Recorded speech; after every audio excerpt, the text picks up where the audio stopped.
Luna snorted. You heartbreaker. Of course she knows. What did she say? She didn't say anything. Then she definitely doesn't truly like you. Luna said with certainty. If someone truly likes another person, they wouldn't want that person to like someone else. I don't know either.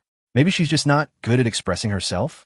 Maybe she's unhappy about it too, but I was so focused on you that I forgot about her. What? How could you do this? Luna said seriously. You two are the ones in a relationship. You can't neglect her because of me.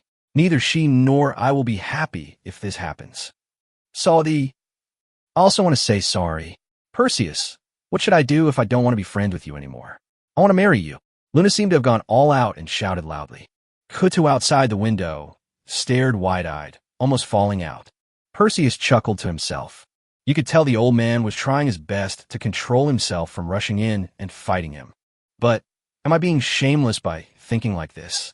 You already have a partner, and yet I. Luna looked dejected, only stealing a glance at him before lowering her head, unable to meet his gaze. Don't think like that. Perseus cupped her small face and smiled.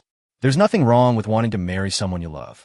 But you already have a lover, and even if you were to get married, it would be to her, and I. Luna pouted, tears welling up in her eyes. Don't cry. I actually have a perfect solution that can solve this problem. What method? Luna asked, wiping away her tears. Promise me that no matter whether you agree to use this method or not, you won't be angry with me. Okay? Perseus said, looking troubled. Go ahead and say it, I'm not angry. Okay, then I'll tell you. Perseus took a deep breath, his face serious. Luna, you and she can actually be with me at the same time. I swear I will treat you well. Luna was stunned by his sudden, outrageous statement and didn't know how to respond for a moment. Suddenly her ears twitched. Is there something making a noise outside? Ah, that's your old man's teeth almost grinding to powder. It's just the wind. It's just the wind. Perseus continued to stop her from looking in that direction. Don't avoid my question. Tell me your thoughts. I finally mustered the courage to say this, so please don't ignore me. I don't know how to say it. Luna fronith. That woman won't agree. My dad won't agree either. We can solicit their opinions later, but right now the most important thing is what do you think? Of course I have no problem with it, Luna said without hesitation. Really, Perseus couldn't help but be overjoyed. I like you, you like me, she likes you, you like her, as long as the three of us are together, there won't be any problems. But you go talk to her.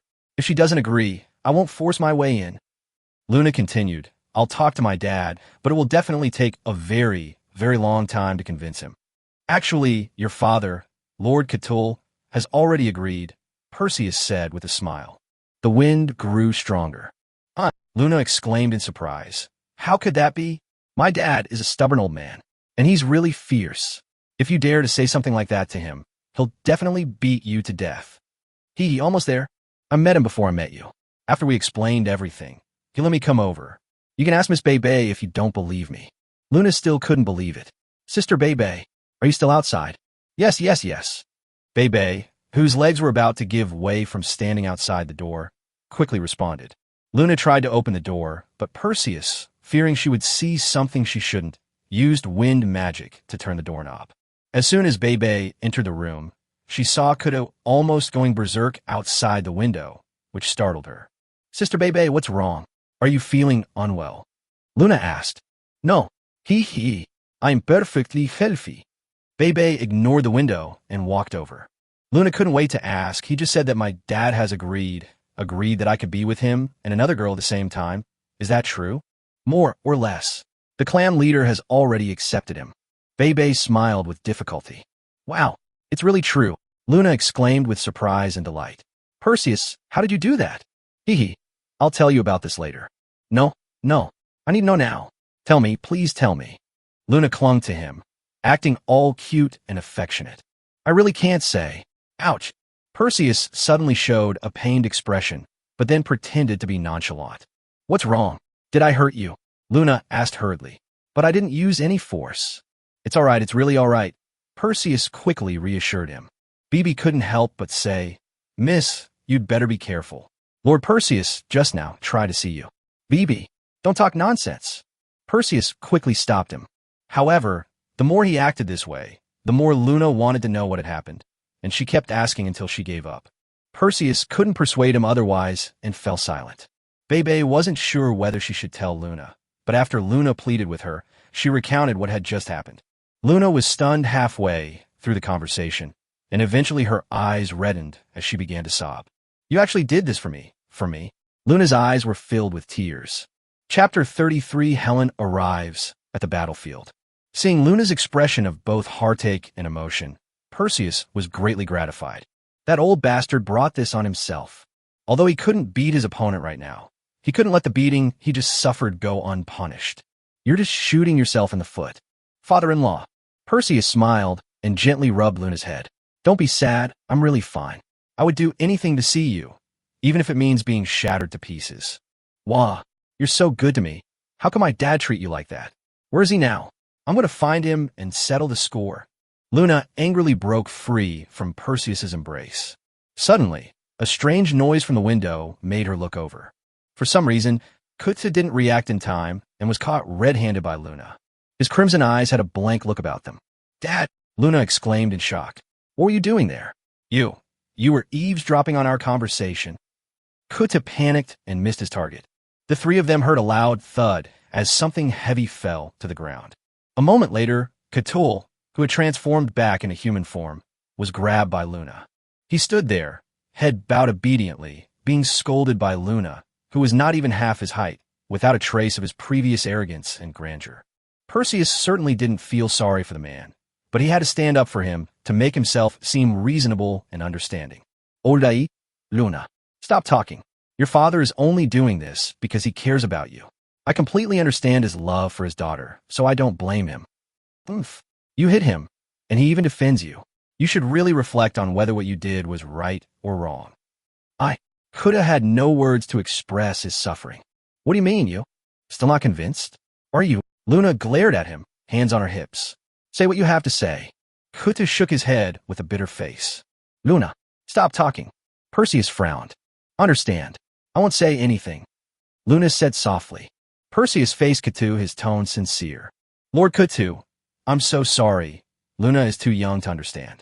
She will understand your good intentions when she grows up.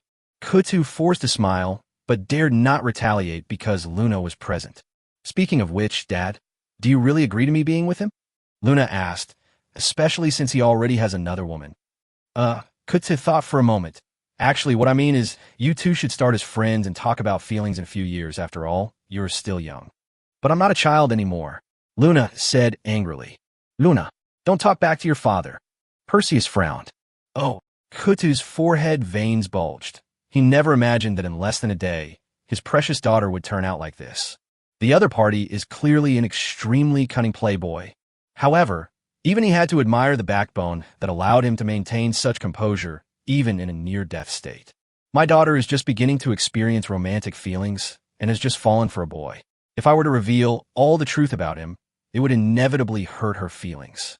His plan was to let the two of them restrain themselves for several years and wait until his daughter was more mature before making any moves. If I can see through this man's true colors and stop liking him by then, that would be great. If, a few years later, the man and the noble woman's feelings fade and they break up, that would be fine too. In any case, we can't let these two get together now. Kuta had an idea and sighed. Luna, it's not that I'm heartless. It's your deceased mother's wish. Before she died, she told me that you must not fall in love before you come of age. You're only 14 now. You still have 6 years. Upon hearing that it was her deceased mother's wish, Luna was deeply moved. Perseus. Luna looked at Perseus expectantly. It's all right, I can wait, Perseus said. Really? Then you can't fall in love with anyone else. And you have to keep loving me. Of course I will continue to like you. Luna smiled sweetly. Kuta was somewhat surprised, not expecting Perseus to agree so readily. Perseus wasn't actually that obsessed with whether or not he could have a romantic relationship with Luna. It's better not to talk about it for now than to talk about it, because that would save us a lot of trouble. In the end, what good would it do to talk about it? With a father-in-law like that, what would he dare to do to the other party? Let alone that level of intimacy. Even just a little kiss on the lips, given Luna's inability to keep secrets, she would definitely let it slip by accidentally, and her doting father would find out. And what awaits him then is surely another round of loving discipline with an iron fist. He just needed to make sure that Luna liked him and wouldn't fall for someone else. Needless to say, hooking up with Luna is the same as hooking up with Kuto. This man is the strongest fighter in the early to mid stages of the original novel. With such a powerful backer, even the Emperor would have to think twice before trying to harm him. Furthermore, Kuto's monstrous physical abilities deeply impressed him, and he was certain that Luna, as his daughter, would be just as outstanding in the future. What if he coaxes her into imprinting his slave mark? Combining Ivais's magical talent with Kuto's physical prowess, he's practically invincible. But he absolutely dared not entertain the idea of using a slave seal for the time being. He could only wait for another opportunity in the future. Kuto was puzzled, but he started to find Perseus a little more agreeable and thought the kid was quite sensible. Well, Bebe, you stay here with Mississippi.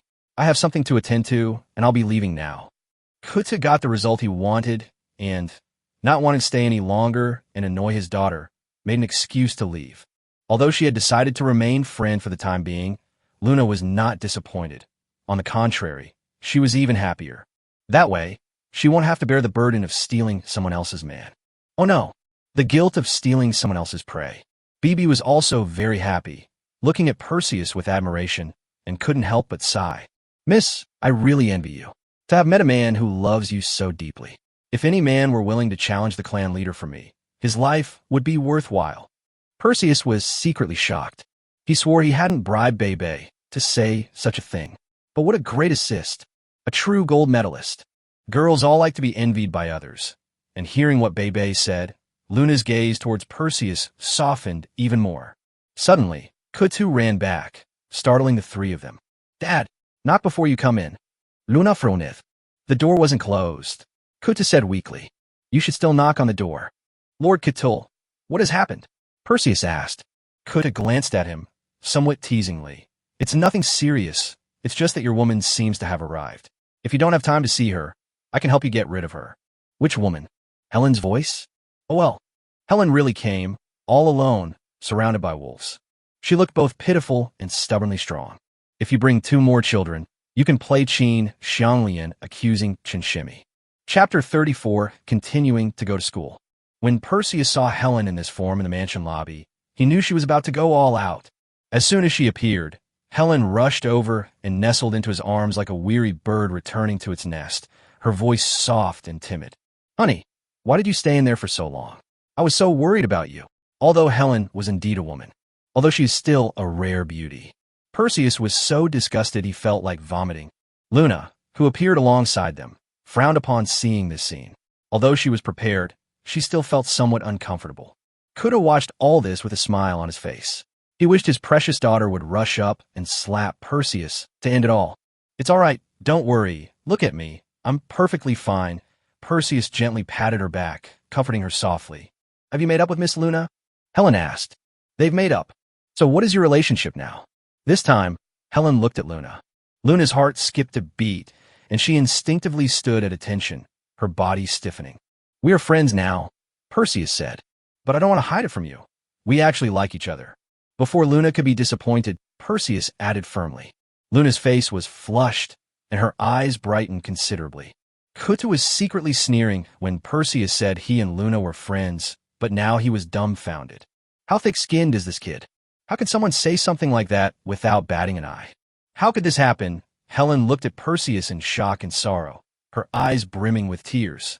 Didn't you just say today that you would only ever love me? The wolves watching couldn't help but show contempt for Perseus. I used to really like this kid. I'm so sorry, darling. I really couldn't help myself.